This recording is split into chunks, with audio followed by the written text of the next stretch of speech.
Muito boa noite a todos, caro Presidente, Vice-Presidentes, Secretário-Geral do Partido, caro Vice-Presidente da Comissão Política Distrital, Sr. Presidente da JSD, todos os companheiros e companheiras que aqui se juntam.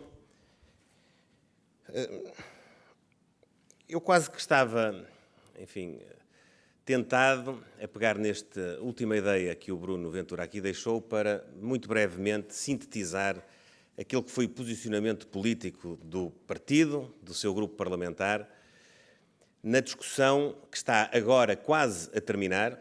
Ainda decorrem as últimas votações na especialidade a esta hora no Parlamento e amanhã votaremos em votação final global a proposta de Orçamento do Estado para 2017. Dizia ao Bruno que o nosso modelo, a forma como encaramos também o exercício orçamental, é estarmos concentrados na sociedade que queremos construir no futuro e alicerçá-la em capacidade, mais capacidade do Estado de cumprir a sua tarefa e, sobretudo, potenciar a capacidade muita que a sociedade tem, que as pessoas, as empresas, as instituições, a comunidade têm. Foi por isso que nós definimos, na proposta de apreciação no Parlamento do Orçamento do Estado, que o PSD iria encarar esta discussão, não participando naquilo que se chama, na gíria política, a mercearia parlamentar, querendo compor um orçamento que não tinha emenda e não tem emenda. Não é possível corrigir o modelo de desenvolvimento hipotético, se é que há algum, deste documento, mas, sobretudo, não é possível corrigir as opções de política financeira que estão projetadas para o próximo ano, porque não era por mexer um bocadinho aqui ou um bocadinho ali que se ia afastar o país de percorrer um caminho que é, objetivamente, um caminho errado. Não vou aqui detalhar muito, porque temo-lo dito muitas vezes, e o Presidente do Partido fala também, mas a verdade é que nós até já temos uma prova. Está comprovado isto que dizemos com o exercício orçamental de 2016, com a circunstância das metas, dos objetivos que neles estão preconizados não terem sido alcançados, por mais que o Governo se esforce em dizer ao país o contrário. Portanto, a nossa perspectiva de apreciação não foi, de facto, entrar no leilão das propostas que podem, aqui ou acolá, motivar um acréscimo de popularidade num determinado segmento do eleitorado, mas que, objetivamente, não compõem nada. Não são capazes de alterar o rumo dos acontecimentos. Nós concentramos a nossa atuação precisamente a perspectivar aquilo que deve ser o país. E aquilo que deve ser o país em três dimensões. Na dimensão económica, de desenvolvimento da capacidade da nossa sociedade ser competitiva, da nossa economia poder criar valor, poder criar riqueza, poder criar emprego, poder sustentar também a política financeira do Estado, e isso não é uma preocupação que esteja presente na proposta de Orçamento do Estado de 2017. Por isso, o nosso primeiro segmento de proposta, repito, não entramos no leilão do detalhe orçamental, mas apontamos caminhos para que a nossa economia possa ter mais competitividade, possa gerar investimento, possa ser atrativa, possa, nomeadamente, ter a capacidade de chamar capital externo, visto que nós somos um país descapitalizado, e isso é coisa que está muito longe de estar contemplada na proposta do Orçamento. Depois também procuramos dar ao Governo uma oportunidade de cumprir uma das coisas que mais é repetida por todos os seus membros. Diz o Governo que quer um país harmonioso, que quer um Estado mais próximo e mais eficiente, e, portanto, nós endossamos ao Governo e aos partidos que o suportam a possibilidade de poderem, connosco, construir um projeto de descentralização de competências nas autarquias locais, de exercício da função de servir a comunidade com mais eficiência, gastando menos recursos, e por isso propusemos um conjunto significativo de propostas na área da descentralização, todas rejeitadas, já lá vou.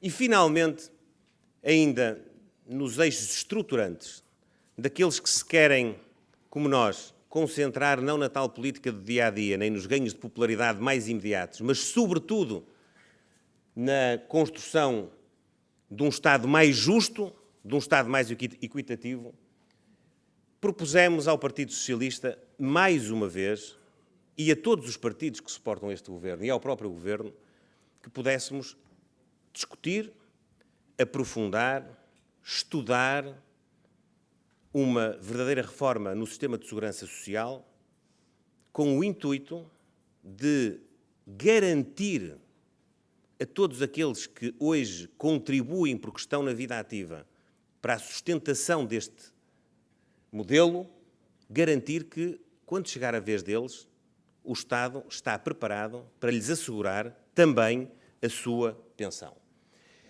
Nós, sobre este domínio, já tivemos muitas opiniões por parte do Partido Socialista. Normalmente sempre eivadas de grande demagogia, sempre a desviar a conversa para questões laterais ou mesmo questões explicadas e ultrapassadas, sempre querendo dizer que não há nenhum problema de sustentabilidade na segurança social e depois, pasme-se, apresentam um orçamento de Estado onde, a propósito da criação de um novo imposto, querem consignar a receita que daí decorre, precisamente, a financiar o Fundo de Estabilização Financeira da Segurança Social.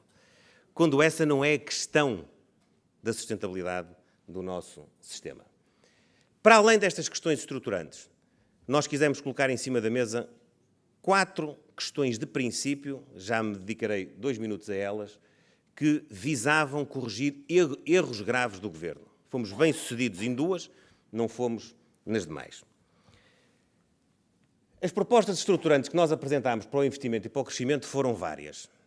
Elas estão, sobretudo, direcionadas, como disse há pouco, para a atração de investimento. Daí, querermos, com o Partido Socialista, quase que esquecendo este ano perdido, retomar o projeto de reforma do imposto sobre o rendimento coletável das empresas. É uma questão, não é só de competitividade, não é só de tentarmos estar ao nível daqueles que no nosso espaço são atrativos pelas taxas que têm de aplicação deste imposto. É também porque é necessário restaurar a confiança no Estado. O Estado assumiu com uma base de apoio muito significativa dos 2 maiores partidos, aqueles que, desde que temos democracia, lideraram todos os governos, exceto os governos provisórios. Todos os governos foram liderados pelo Partido Socialista ou pelo Partido Social Democrata. Os 2 partidos representam cerca de 70% dos deputados na Assembleia da República. Demos ao exterior uma indicação de que havia todas as condições de estabilidade, de previsibilidade, de durabilidade de uma determinada política fiscal relativamente às empresas. Pois a primeira coisa que este Governo fez, atrelado pelos compromissos com os partidos que o suportam na Assembleia, foi rasgar exatamente essa predisposição do Estado manter essa previsibilidade. Nós demos uma segunda oportunidade agora, o Governo tornou a dizer que não, tornou a dizer e a querer, neste aspecto, dizer ao país que não é mais 1% ou menos 2% no imposto que torna a economia mais atrativa, mas é, seguramente, a capacidade do Governo e das instituições que representam o Estado cumprirem a sua palavra, um fator determinante da confiança que pode atrair esse investimento. Depois, medidas que visam reforçar os capitais das empresas, visam reforçar a capacidade de poupança e de colocar essa poupança ao serviço da dinamização da economia, medidas que visam desagravar os custos de contexto, medidas que visam tirar burocracia que está novamente a inundar os processos de gestão dos fundos comunitários e mesmo propostas no âmbito da justiça tributária, por forma a dar mais confiança, quer aos agentes económicos, quer aos cidadãos, na sua relação com a administração tributária. No plano da descentralização, as nossas propostas visaram pegar nas experiências que já existem de passagem de competências em áreas importantes, como a saúde, como a educação, como a cultura para os municípios, acrescentar novas possibilidades, nomeadamente no âmbito social também.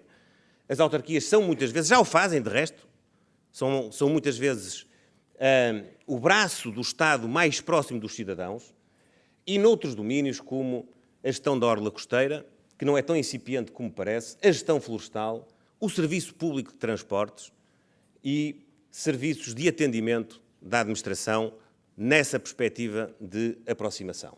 Claro que não somos irresponsáveis, não propusemos estas medidas sem aquilo que é, evidentemente, absolutamente necessário para a sua concretização, os modelos de financiamento da concretização dessas competências e propusemos também linhas de força para que o Governo possa dinamizar a possibilidade de partilha e de promoção de serviços assegurados, já não numa escala só municipal, mas intermunicipal. Na segurança social, retomamos, como disse há pouco, a capacidade de podermos ter uma reforma nesta área com uma visão de futuro, que vise a sustentabilidade do sistema, mas acrescentámos também medidas de natureza, eu diria quase essencial, sob dois pontos de vista. De transparência, daquilo que é a capacidade de fiscalizarmos as respostas que o sistema vai dando e a gestão e monitorização da sua aplicação, e a participação dos parceiros sociais. Propusemos, e nem isso teve acolhimento por parte da maioria parlamentar, por exemplo, que os institutos da Segurança Social pudessem ter, obrigatoriamente, nos seus órgãos de gestão e direção, representantes dos parceiros sociais. Porque eles são, inevitavelmente, chamados a contribuir no trabalho quer da afirmação do sistema, quer na sua vertente de pensões, quer na sua vertente de prestações sociais. Ora, a verdade é que nós abrimos algumas exceções, para além destas três áreas estruturantes, para poder corrigir alguns erros.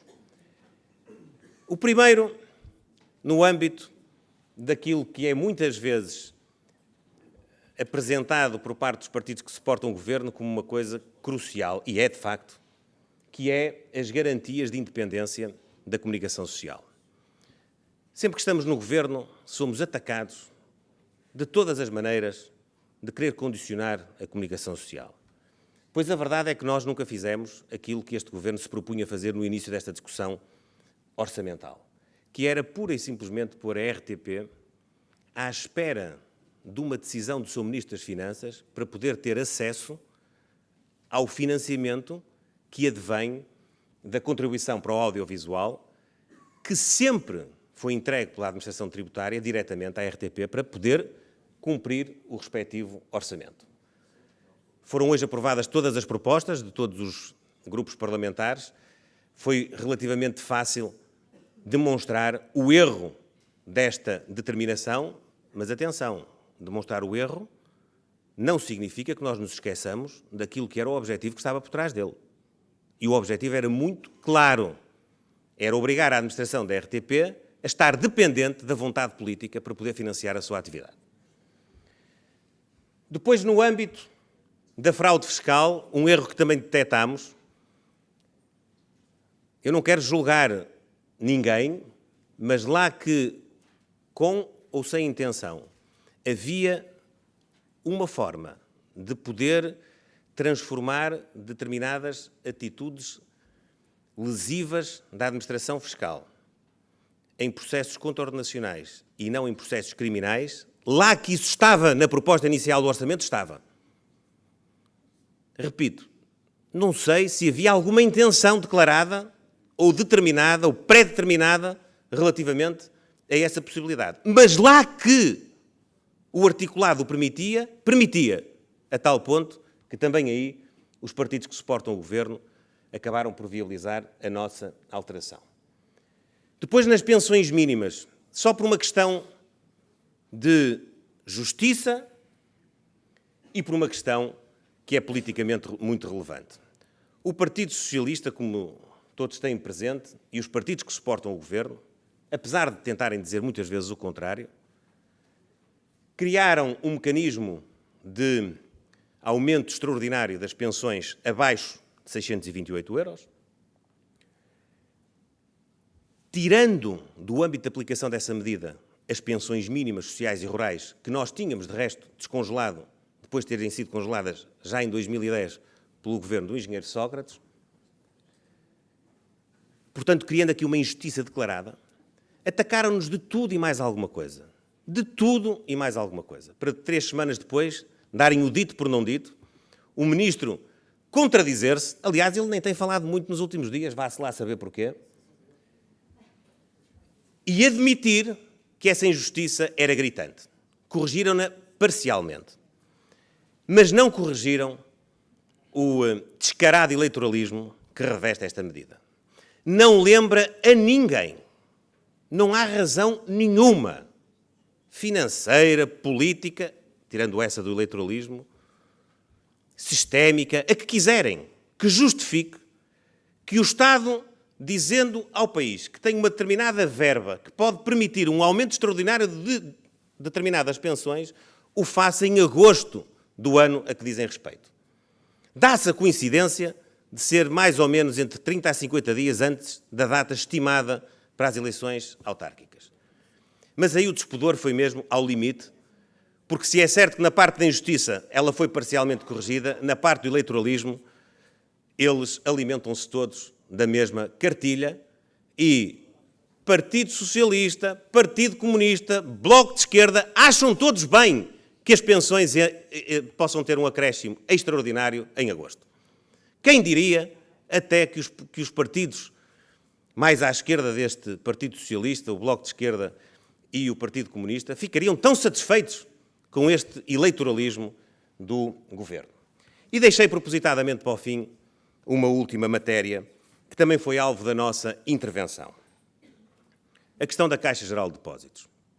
Como sabem, nós apresentámos há algumas semanas 2 iniciativas, 2 projetos de lei para desfazer aquilo que tinha sido o resultado do compromisso do Governo com a administração demissionária da Caixa Geral de Depósitos, nomeadamente retirando-a da aplicação das normas do Estatuto do Gestor Público e com o intuito, uma segunda iniciativa, de clarificar uma questão que esse acordo entre o Governo e a administração demissionária da Caixa Geral de Depósitos tinha permitido, potenciado, voluntariamente querido, que era a não aplicação aos administradores da Caixa Geral de Depósitos dos deveres de declararem o seu rendimento e património no início e no fim do mandato.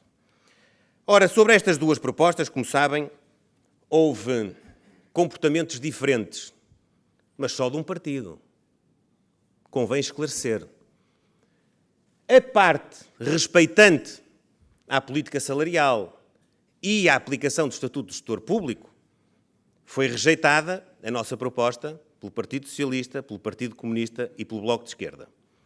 A parte da consagração, sem dúvida, para aqueles que ainda a tinham, da aplicação do dever de transparência e de declaração, é verdade, foi aprovado com os votos do Bloco de Esquerda. Mas teve os votos contra do Partido Comunista e do Partido Socialista. Há quem por estes dias e por estas horas se esteja a esquecer desse pequeno pormenor. Há alguns dirigentes do Partido Socialista, do Governo, mesmo do Primeiro-Ministro, que aparecem em público a dizer que defendem a aplicação à administração da Caixa dessa obrigação, mas a verdade é que votaram contra. Na hora da verdade, votaram contra. E se fosse pela vontade deles, a lei não tinha sido alterada, como foi. Essa é que é a verdade. E foi por iniciativa do PSD. Caras e caros companheiros, das 45 propostas que nós apresentámos, vimos 3 aprovadas. Vimos 2, enfim, eu aqui sintetizo numa relativamente às taxas municipais. Vimos uma relativamente ao financiamento da RTP, como disse, acabou por ser assumido de uma forma transversal. Vimos outra sobre as custas judiciais, que não está aqui porque ocorreu, estava eu a vir do Parlamento para aqui, porque as votações ainda estão a acontecer. E vimos outra que não foi viabilizada pelo Governo nem pelos partidos que o suportam, que foi aquela que eu acabei há pouco de enunciar. Essa foi, de facto, viabilizada pelo voto do Bloco de Esquerda, mas não foi viabilizada pelos partidos que suportam o Governo, porque 2 deles, o Partido Comunista e o Partido Socialista, votaram contra. E eu queria terminar, caras e caros companheiros, dizendo a este propósito uma coisa muito simples. Nós participámos no debate que vai terminar amanhã, de peito aberto, com propostas construtivas, sem impacto imediato no orçamento. Não colocámos nenhum problema de execução orçamental ao Governo, que tem os seus objetivos e as suas metas. Aquilo que recebemos foi um virar de costas a tudo o que é essencial das nossas propostas. Aqueles que muitas vezes vêm para o espaço público clamar pela construção de consensos, clamar pela necessidade de Portugal poder ter mais futuro se as principais forças políticas se envolverem e forem capazes de estabelecer entendimentos que possam perdurar, que possam levar as reformas do princípio até ao fim, esses, quando chamados a prestar provas, chumbaram e chumbaram sem apelo nem agravo. Nem olharam para as propostas, não quiseram aproveitar a oportunidade que lhes estávamos a dar e, portanto, para esses e para aqueles que, não sendo eles próprios, defendem ainda assim as mesmas posições, esta discussão orçamental deve fazer refletir. E deve dizer aos portugueses de que lado é que está a boa-fé e de que lado é que está a má-fé. De que lado é que está o propósito construtivo e de que lado é que está a demagogia, se não mesmo o sectarismo. É um exemplo sintomático, claro e evidente. Economia e investimento, descentralização, segurança social. O Governo, o Partido Socialista, não quer conversa com o PSD. E, portanto, tem que assumir essa responsabilidade. E relativamente à Caixa Geral de Depósitos, uma última nota, só para vos transmitir que nós continuaremos a cumprir no Parlamento a função que nos cabe de representar os interesses do povo português e de o fazer hoje, por vontade precisamente dos parlamentares, não dos portugueses, dos parlamentares, como principal partido da oposição.